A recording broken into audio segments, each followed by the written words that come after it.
Full Moon sale காலை 9 மணியிலிருந்து இரவு 12 மணி வரை ஜூலை 29 ஒரு நாள் மட்டும். காமன்வெல்த் விளையாட்டுப் போட்டியில் பாரா தடகளம் மற்றும் உயரம் தாண்டுதலில் இந்தியா வரலாற்று சாதனை படைத்துள்ளது. 23வது காமன்வெல்த் விளையாட்டுப் போட்டிகள் ஸ்காட்லாந்தின் கிளாஸ்கோ நகரில் நடைபெற்று வருகின்றன. மகளிருக்கான குண்டு எறிதல் போட்டியில் 9.81 மீட்டர் தூரம் எறிந்து இந்தியாவின் ஷர்மிளா தங்கர் தங்கப்பதக்கத்தை கைப்பற்றினார். இதன் மூலம் காமன்வெல்த் பாரா தடகளத்தில் தங்கம் வென்ற முதல் இந்திய வீராங்கனை என்ற வரலாற்று சாதனையை படைத்து 20 ஆண்டு கால காத்திருப்புக்கு ஷர்மிளா தங்கர் முற்றுப்புள்ளி வைத்தார். மற்றொரு இந்திய வீராங்கனை ஷில்பா ஷைலா வெண்கலம் வென்றார். ஆண்களுக்கான பளுதூக்குதலில் 79 கிலோ எடை பிரிவில் ஆந்திராவைச் சேர்ந்த 21 வயதான வலூர் அஜய் பாபு வெள்ளிப் பதக்கத்தை தட்டிச் சென்றார்.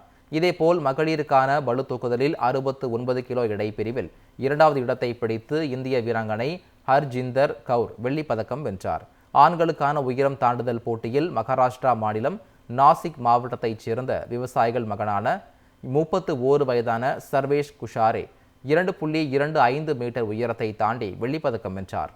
காமன்வெல்த் போட்டியில் உயரம் தாண்டுதலில் முதன்முறையாக இந்தியாவுக்கு வெள்ளிப் பதக்கம் கிடைத்துள்ளது. தடகள போட்டியில் இந்தியாவின் குல்வீர் சிங் வெள்ளிப் பதக்கம் வென்றார். நீண்ட தூர ஓட்டப்பந்தய வீரரான குல்வீர் சிங் ஆண்களுக்கான 10,000 மீட்டர் இறுதிப் போட்டியில் வெள்ளிப் பதக்கம் வென்று சாதனை படைத்துள்ளார்.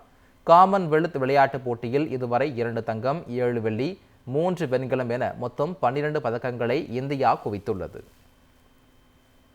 ஃபுல் மூன் சேல் காலை 9 மணியிலிருந்து இரவு 12 மணி வரை ஜூலை 29 ஒரு நாள் மட்டும்.